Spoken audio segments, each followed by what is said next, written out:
Hello friends, आज हम discuss करेंगे effects of substituents on acidic strength of carboxylic acid. इसमें पहले बात करते हैं एलिफेटिक एसिड्स की। देखिए, अगर हम कार्बोक्सिलिक एसिड्स की बात करें तो उनका आयोनाइजेशन इस तरह से होता है। मीन्स कार्बोक्सिलिक एसिड के आयोनाइजेशन से कार्बोक्सिलेट आयन और प्रोटॉन बनते हैं।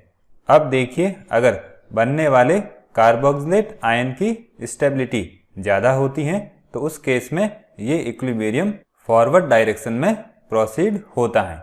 Means carboxylic acid proton donate करके कार्बोक्सिलेट आयन में ज़्यादा कन्वर्ट होने की टेंडेंसी रखते हैं।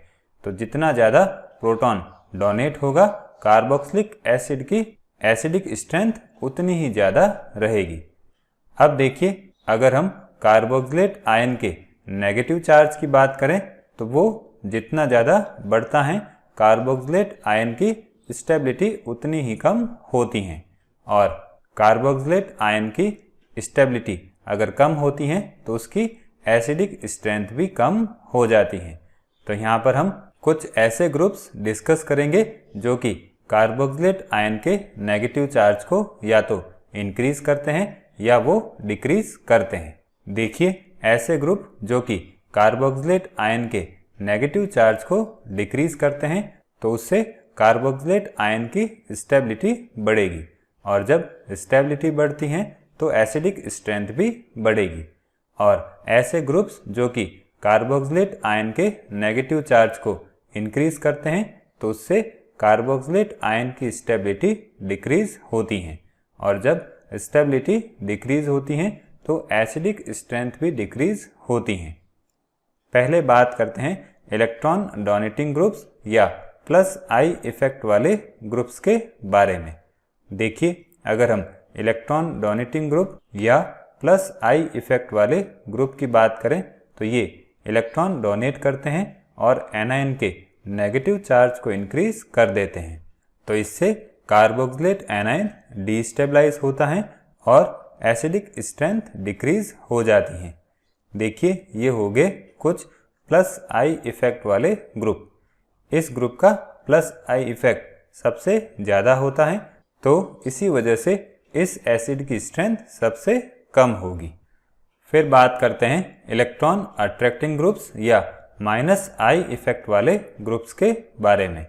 देखिए, इलेक्ट्रॉन अट्रैक्टिंग ग्रुप्स या माइनस आई इफेक्ट वाले ग्रुप की बात करें तो ये एनायन से इलेक्ट्रॉन विड्रॉ कर लेते हैं और उस पर नेगेटिव चार्ज को डिक्रीज कर देते हैं।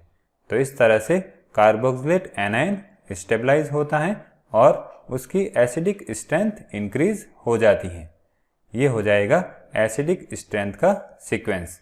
देखिए, यहाँ पर क्लोरीन माइनस आई इफेक्ट वाले ग्रुप की तरह बिहेव कर रहा है। तो इस कंपाउंड में सबसे ज़्यादा माइनस आई इफेक्ट वाले क्लोरीन ग्रुप अटैच हैं, तो इसकी एसिडिक स्ट्रेंथ सबसे ज़्यादा रहेगी। अब देखिए, अगर हम फ्लोरोएसिटिक एसिड और क्लोरोएसिटिक एसिड की बात करें तो इन दोनों में से फ्लोरोएसिटिक एसिड स्ट्रॉन्गर होता है। अब इसका कारण क्या होगा? तो देखिए, फ्लोरोएसिटिक एसिड में जो फ्लोरीन प्रेजेंट होता है वो मोस्ट इलेक्ट्रॉन अट्रैक्टिंग हैलोजन होता है। तो इसी वजह से फ्लोरोएसिटिक एसिड इन तीनों कंपाउंड्स में से ज़्यादा एसिडिक होगा। अब देखिए, अगर हम इलेक्ट्रॉन अट्रैक्टिंग ग्रुप्स और कार्बोक्सिल ग्रुप के बीच की डिस्टेंस की बात करें तो ये डिस्टेंस जब इंक्रीज होती है तो उस केस में इंडक्टिव इफेक्ट डिक्रीज हो जाता है। देखिए, इस कंपाउंड में हैलोजन अल्फा पोजीशन पर है, इसमें बीटा और इसमें गामा पोजीशन पर है। तो इस कंपाउंड में डिस्टेंस सबसे ज़्यादा है, तो इसकी एसिडिक स्ट्रेंथ सबसे कम रहेगी, क्योंकि डिस्टेंस बढ़ने के साथ साथ ग्रुप का इंडक्टिव इफेक्ट कम हो जाता है।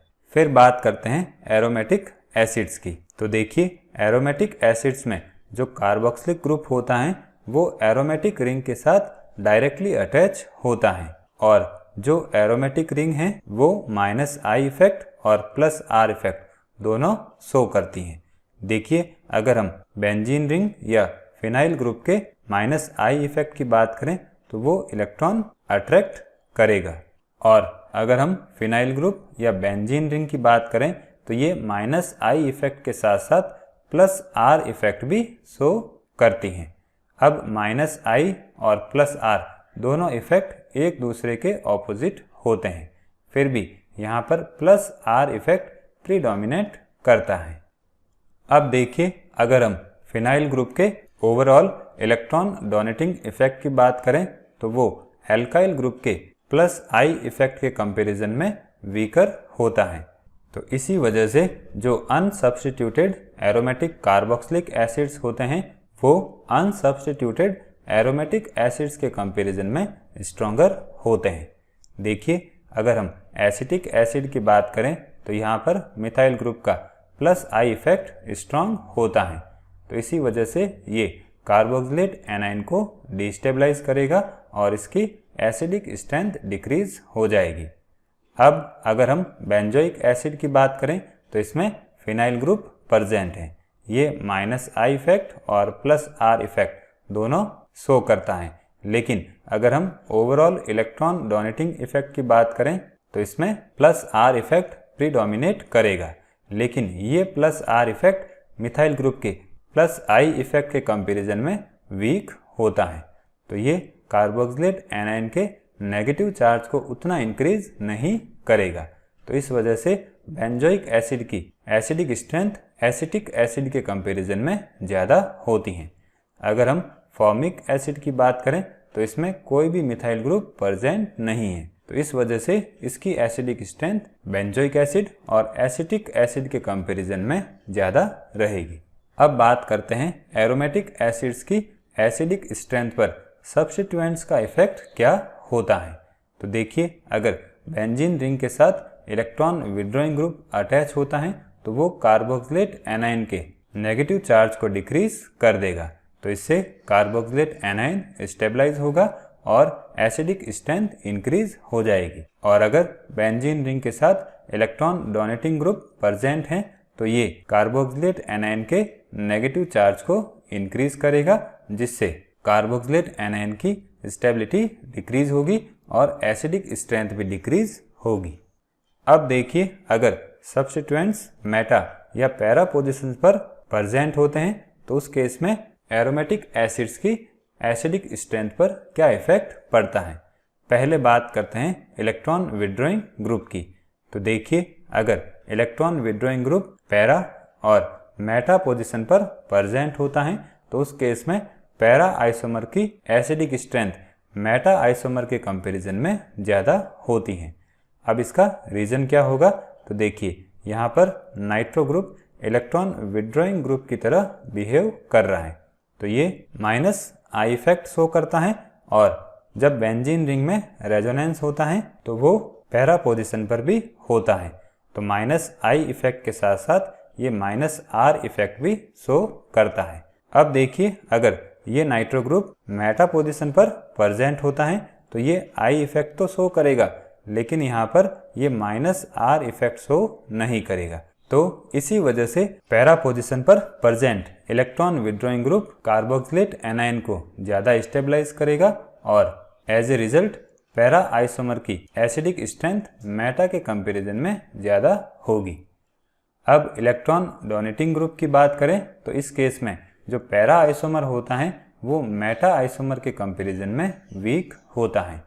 देखिए, पैरा आइसोमर के केस में +R और -I दोनों इफेक्ट वर्क करते हैं, लेकिन अगर हम इन दोनों इफेक्ट्स को कंपेयर करें तो यहाँ पर +R इफेक्ट प्रीडोमिनेट करता है।